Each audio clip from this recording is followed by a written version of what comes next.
The night love died did not arrive with drama. It did not announce itself with shouting, slammed doors, or tears falling onto tiled floors.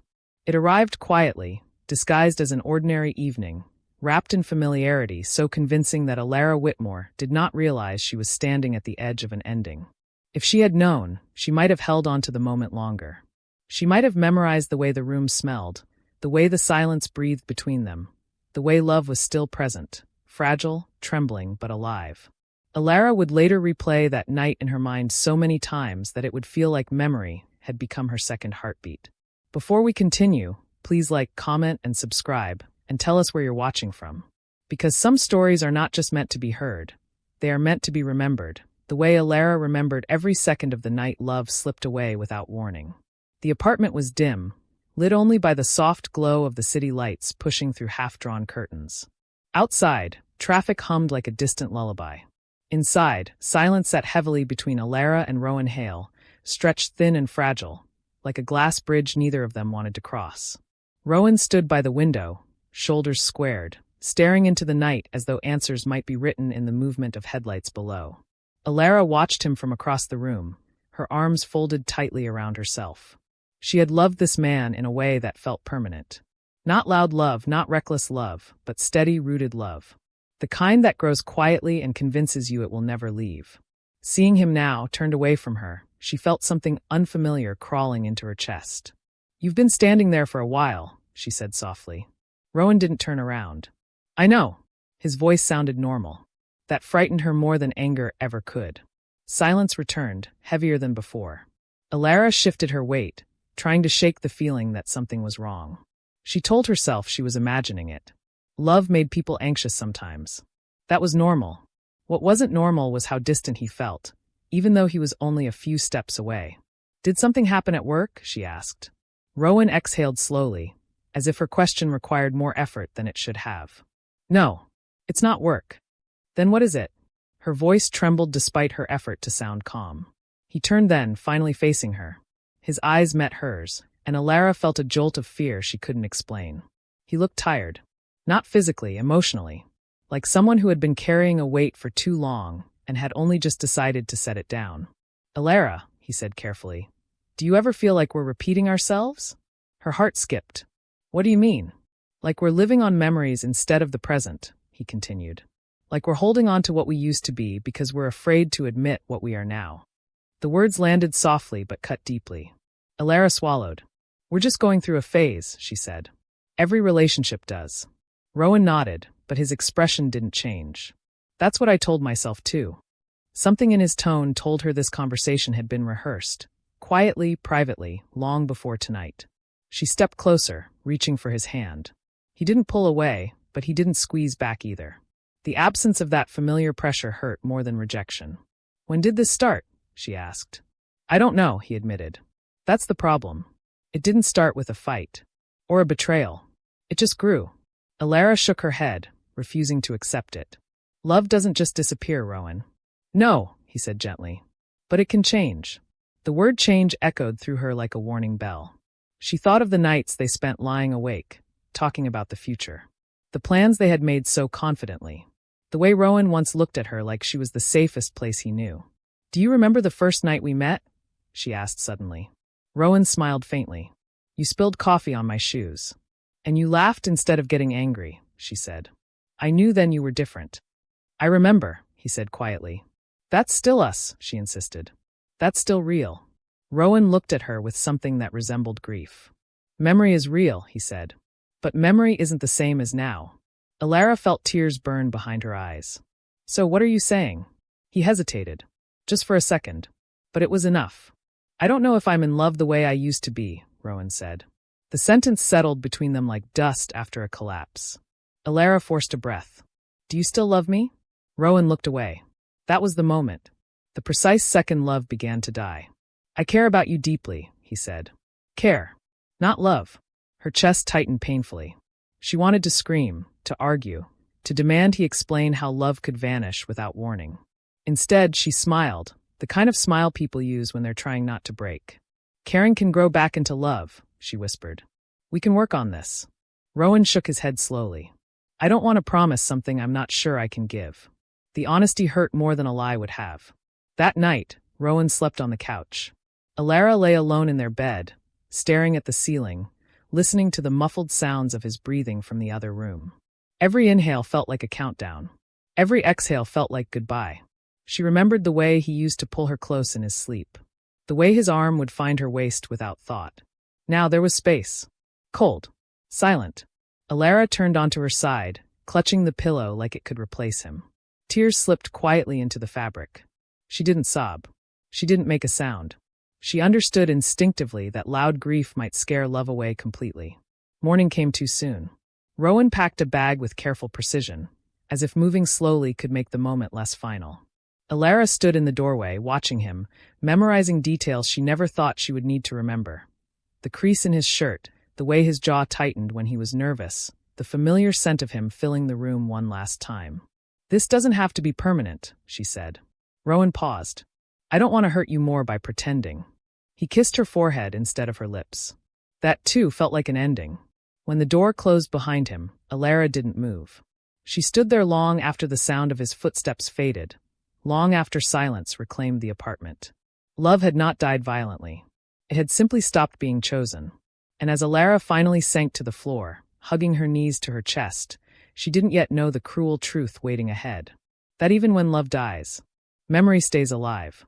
Memory did not arrive gently after Rowan left. It came crashing in, uninvited, ruthless in its precision. It remembered everything Alara tried to forget, and forgot nothing she wished she could keep. The apartment no longer felt like a home. It felt like a museum of moments that refused to fade. Every corner held a version of Rowan that no longer existed, yet insisted on being present. Alara learned quickly that absence was not empty. It was crowded. She woke each morning expecting to hear him in the kitchen, humming tunelessly while the kettle boiled. She would lie still for a few seconds, caught between sleep and hope, before reality settled back into her bones. Silence greeted her instead. Not peaceful silence. Hollow silence. She started leaving the television on, even when she wasn't watching.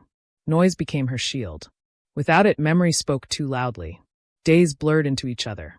Alara went through the motions of living, showering, dressing, answering messages she barely read. Friends checked in. They said all the right things. "You'll be okay. Time heals. You deserve better." None of it reached her. Because no one understood that she wasn't mourning a person. She was mourning a version of herself that only existed when Rowan loved her back. At night, memory was merciless. She remembered how he used to tuck her hair behind her ear when she was anxious. How he knew when to stay quiet and when to speak. How he once said, "If we ever fall apart, it won't be because we didn't love each other. It'll be because we got scared." The irony of that memory almost broke her. Alara stopped sleeping properly. When she did sleep, she dreamed of him, not as he was now, distant and unsure, but as he had been. In her dreams, he chose her.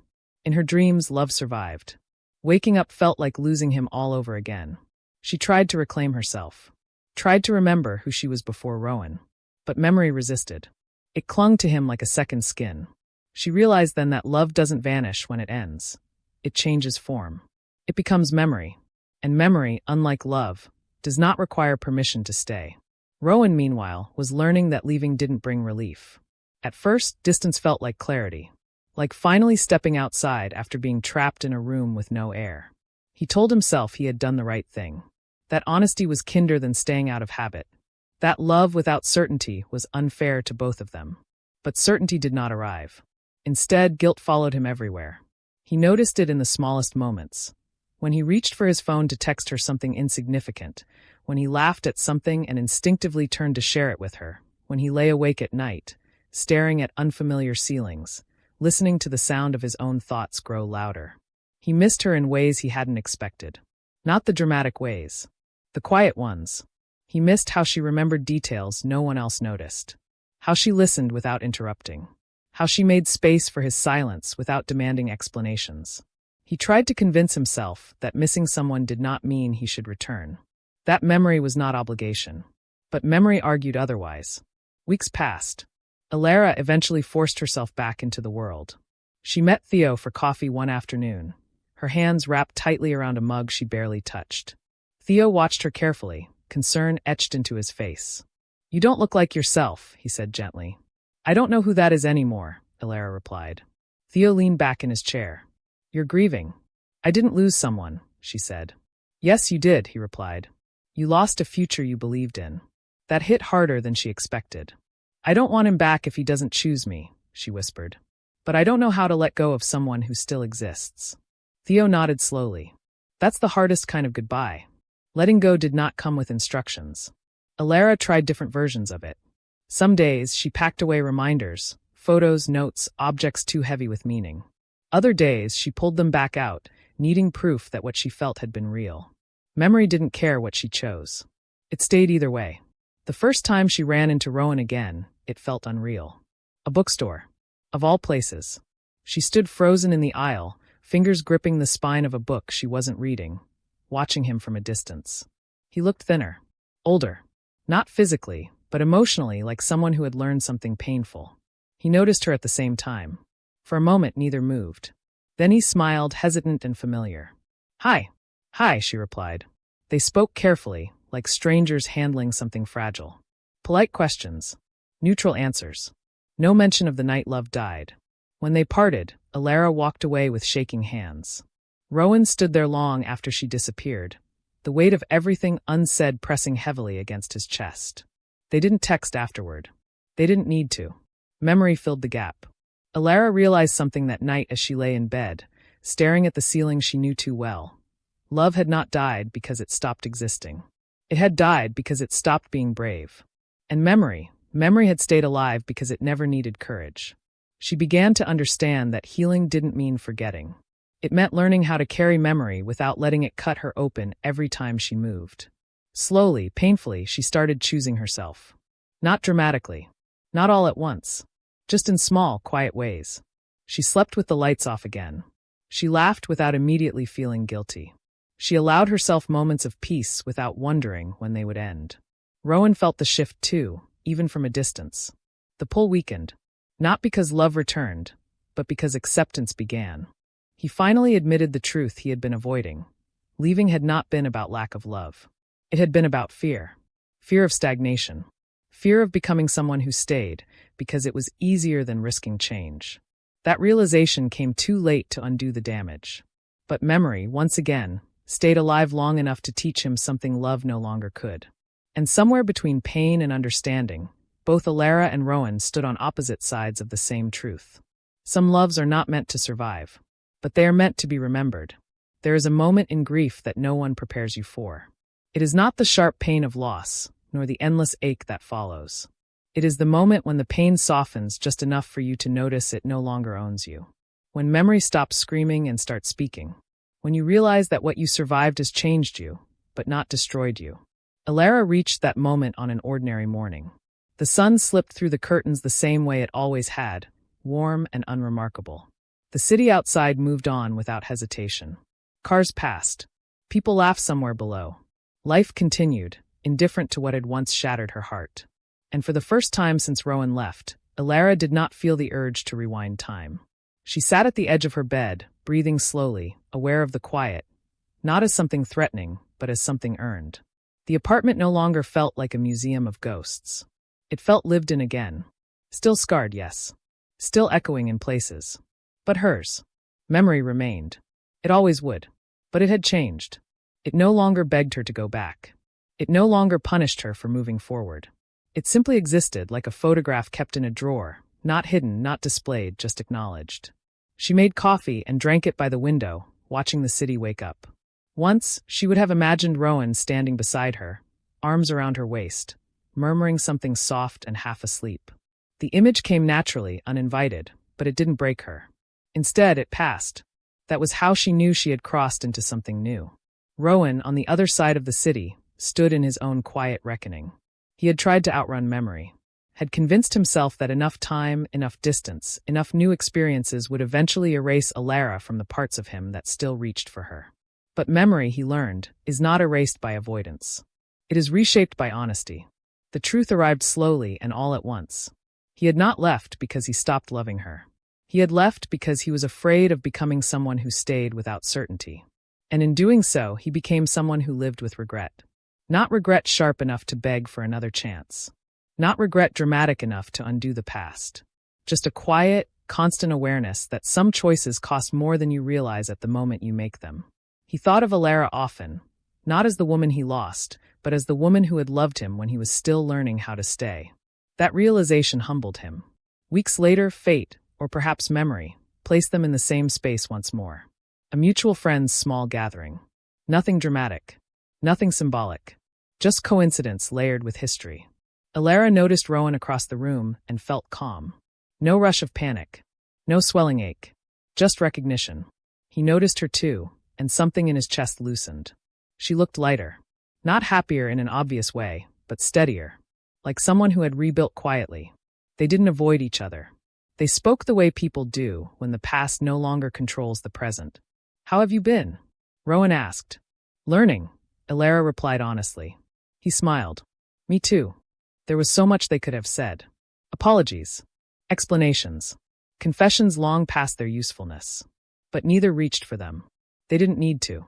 What mattered had already been understood. Before they parted that night, Rowan hesitated. "I hope you know what we had mattered." Alara nodded. "I know." And that was enough.